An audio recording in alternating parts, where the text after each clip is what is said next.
Jika Injil yang kami beritakan masih tertutup juga, maka ia tertutup untuk mereka yang akan binasa, yaitu orang-orang yang tidak percaya, yang pikirannya telah dibutakan oleh ilah zaman ini, sehingga mereka tidak melihat cahaya Injil tentang kemuliaan Kristus, yang adalah gambar Allah.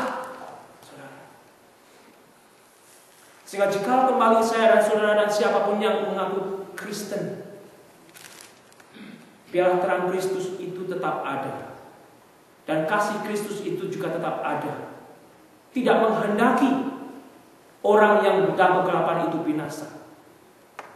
Tapi dari sinilah saya dan saudara akan didorong untuk memberanikan diri, mengingatkan kepada mereka, agar mereka juga boleh bertobat kepada Tuhan. Bukan bertobat kepada saudara, bertobat kepada Tuhan. Karena betapa banyak saudara yang sudah bisa saksikan, saya yang sudah bisa saksikan, orang Indonesia datang ke Amerika, meskipun mengaku Kristen, perbuatannya tidak menunjukkan bahwa orang tersebut adalah Kristen. Kesempatan mungkin saudara dipakai Tuhan untuk mengingatkan mereka di dalam kasih. Bagaimana di Indonesia sudah punya suami, punya istri, datang ke sini cari suami, cari istri lagi, saudara. Ataupun hal-hal yang lain, saudara. Tidak mungkin akan terjadi. Tidak mungkin akan terjadi.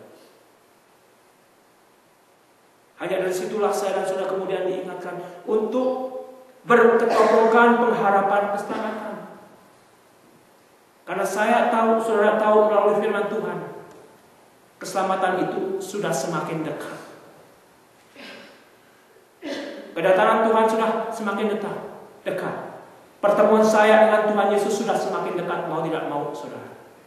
Dari pertama kita menjadi Kristen, pertemuan kita dengan Tuhan Yesus sudah semakin dekat.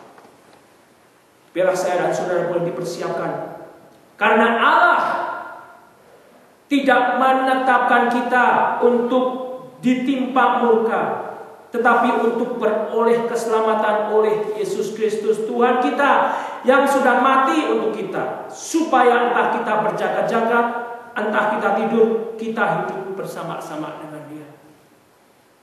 Sehingga kembali saudara, kita akan selamat, kita akan bersama Tuhan Yesus. Kita akan lepas daripada penghakiman dan penghukuman itu. Jika satu, kita mau mendengarkan firman Tuhan, kita mau hidup waspada, kita hidup di dalam terang, dan kita yakin, kita tahu keselamatan kita bukan karena kita membayar di dalam persembahan. Saya kasih 1.000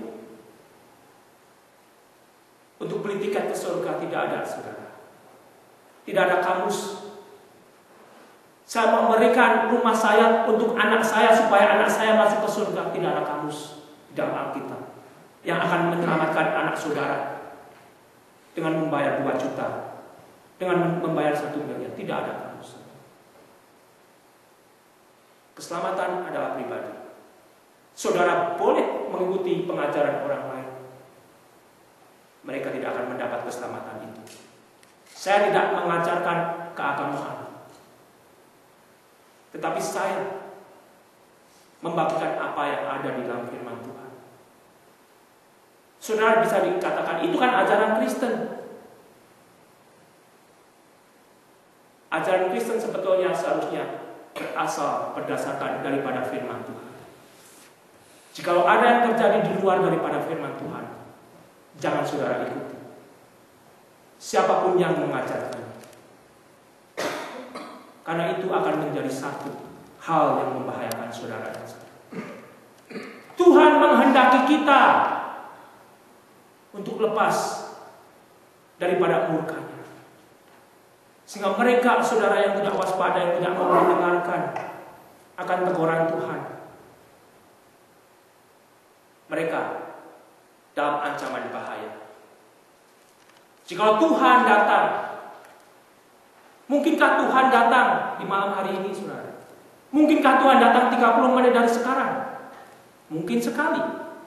Karena kemungkinan itu sudah terjadi dari masa yang lampau setelah firman Tuhan itu diberitakan. Hanya saya dan saudara tidak tahu bagaimana Tuhan memiliki kalendernya. 1000 tahun bagaikan sehari. Sehari bagian 1000 tahun, kita tidak tahu. Tetapi bagian saya dan bagian saudara adalah siap sedia. Kapanpun Tuhan akan datang, kita siap, saudara. Saudara siap. Karena firman Tuhan menghendaki untuk setiap orang diselamatkan. Kalau kita boleh melihat dari 2 Petrus pasal yang ketiga. Mari kita lihat bersama saudara 2 Petrus pasal yang ketiga.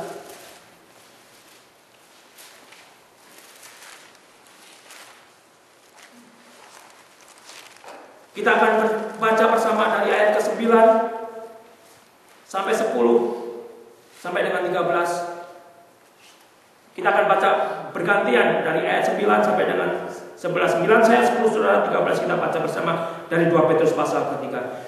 Tuhan tidak lalai menepati janjinya, sekalipun ada orang yang menganggapnya sebagai kelalaian. Tetapi ia sabar terhadap kamu, karena ia menghendaki supaya jangan ada orang yang binasa, melainkan supaya semua orang berbalik dan bertobat. Tetapi hari Tuhan akan tiba seperti pencuri.